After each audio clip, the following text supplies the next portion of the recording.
What happens when you stop being endlessly available? You reclaim time for your growth. Why does it matter? Because constant availability drains your focus, energy, and purpose. How do you change it? By setting boundaries, choosing wisely, and directing your strength toward what truly aligns with your dreams and values. In a few moments, I will teach you when you stop being available, everything changes, what it truly means, why it matters, and how to practice it daily. 1. The illusion of endless. Yes, people believe saying yes to everything makes them generous, loved, and indispensable. They think others will see them as kind hearts who never turn away a friend in need. They imagine themselves becoming the person everyone remembers when trouble comes calling. But here's the truth that cuts deeper than any blade. Saying yes to all things often makes you invisible to yourself. What happens is simple yet devastating. You lose your voice, your time, and your strength by constantly pouring into tasks and favors that have little to do with your growth. Your days become filled with other people's urgent matters while your own dreams gather dust in forgotten corners. You become a river that flows in every direction except toward your own ocean. Why is this dangerous? Because life is short and energy is limited. Each person carries only so much strength in their bones, only so many hours in their days. Every yes is a withdrawal from your personal account of time and effort. When you scatter those withdrawals everywhere like seeds thrown to the wind, you're left bankrupt when it's time to invest in your own dreams and desires. Think of your energy like water in a well. If you give freely to every bucket that comes calling, soon you'll find yourself staring down into empty darkness. The well runs dry not because it lacked depth, but because it gave without wisdom. The person who cannot say no becomes a shadow of themselves. They move through life helping others climb mountains while their own peaks remain unconquered. They become known for what they do for others, not for who they truly are. Their identity dissolves into a collection of services rendered, favors granted, and burdens carried that belong to someone else. How do you change this pattern that has trapped so many good souls? By understanding that each yes must serve your values and vision. This is not selfish thinking, it's selective living. It means choosing your battles, your commitments, and your gifts with the same care a gardener chooses which plants deserve water during a drought. Start by asking yourself before each request, does this help me grow? Does this align with what matters most to me? Will saying yes to this mean saying no to something more important? These questions become your compass when others try to pull you in directions you never chose. John D. Rockefeller understood this principle before he built his empire. He was not available to every opportunity, every meeting, every request that came across his desk. He selected, he chose, he made others wait. And in that waiting, in that scarcity of his attention, his time became more valuable than gold. When Rockefeller finally said yes, when he finally granted his attention, it meant something. It carried weight. It transformed businesses and created fortunes because it was rare, because it was selective, because it was not freely given. You must internalize this truth. Your availability is your power, and when you give it away freely, you give away your power. When you are always there, always ready, always saying yes, you train the world to expect nothing from you and everything from themselves. You become background noise in the symphony of their lives. You become the reliable, predictable, forgettable person they call when they need something but never think to value, never think to appreciate, never think to prioritize. Stop this pattern now. Declare this aloud. I am no longer available to everyone for everything. My time, my energy, my attention are investments I make carefully and strategically. Say it again. Mean it. Feel the shift in your chest as you speak these words. This is the beginning of your transformation from doormat to throne. People began to value his time because he valued it first. His yes became precious because it was no longer given freely to all who asked. He learned that boundaries don't build walls between you and others, they build bridges to your best self. 2. Boundaries build hidden strength. The myth that haunts many good people is that boundaries push others away, that saying no makes you cold, distant, or selfish. They fear that drawing lines will leave them standing alone, cut off from the warmth of human connection. They imagine friends turning their backs, family members feeling hurt, and communities marking them as unwelcome. But here lies one of life's greatest surprises. The reality is the complete opposite. Boundaries don't push people away, they pull the right people closer. Like a lighthouse that guides ships safely to shore while warning them away from dangerous rocks, boundaries protect both you and those who truly care about your well-being. What are boundaries exactly? They are invisible fences that guard your time, energy, and peace of mind. Picture them as careful lines drawn around the garden of your life, protecting what grows there from being trampled by careless feet. They mark where you end and where others begin, creating sacred space for your thoughts, feelings, and choices to flourish without constant invasion. Why are boundaries so important that wise people throughout history have spoken of their power? Because without them, others will walk into your life at any time, rearrange your priorities according to their needs, and leave chaos scattered behind them like leaves after a storm. Your life becomes a public square where anyone can set up camp and make demands on your attention. Think of what happens to a person without boundaries.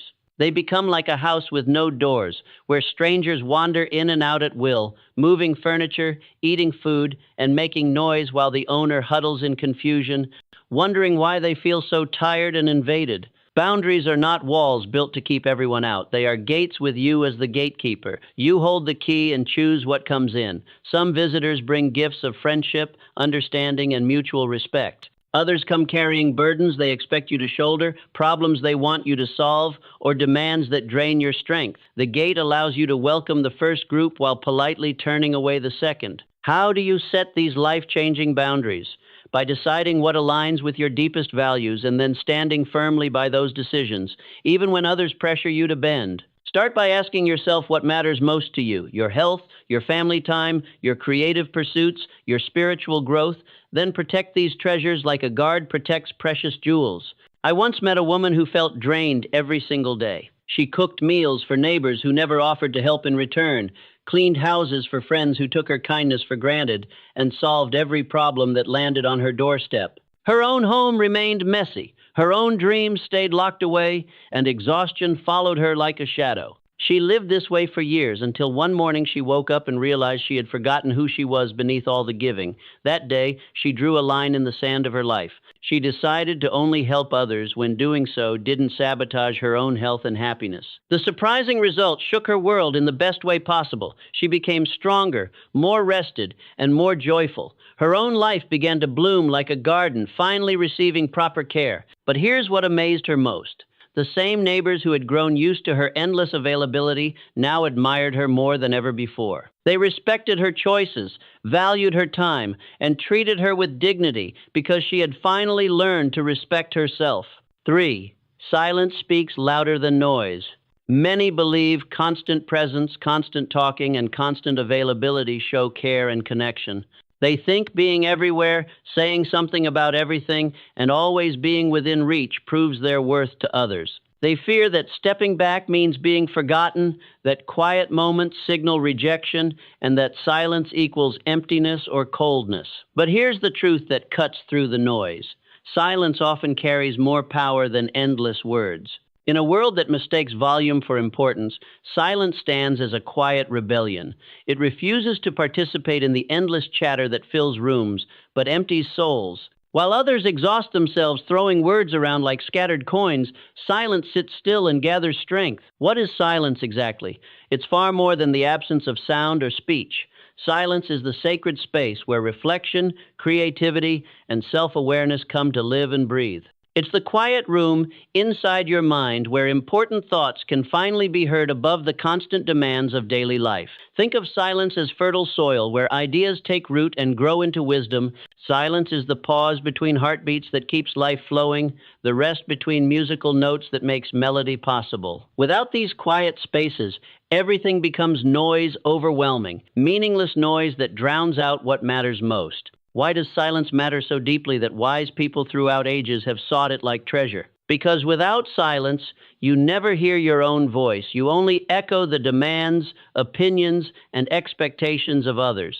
Your thoughts become mirrors, reflecting everyone else's ideas back to them, while your own insights remain buried beneath layers of borrowed words. A person who never embraces silence becomes like a river that has forgotten its source. They flow wherever others direct them, carrying sediment from upstream without adding anything uniquely their own. They lose touch with their inner compass, that quiet voice that knows which direction leads to fulfillment.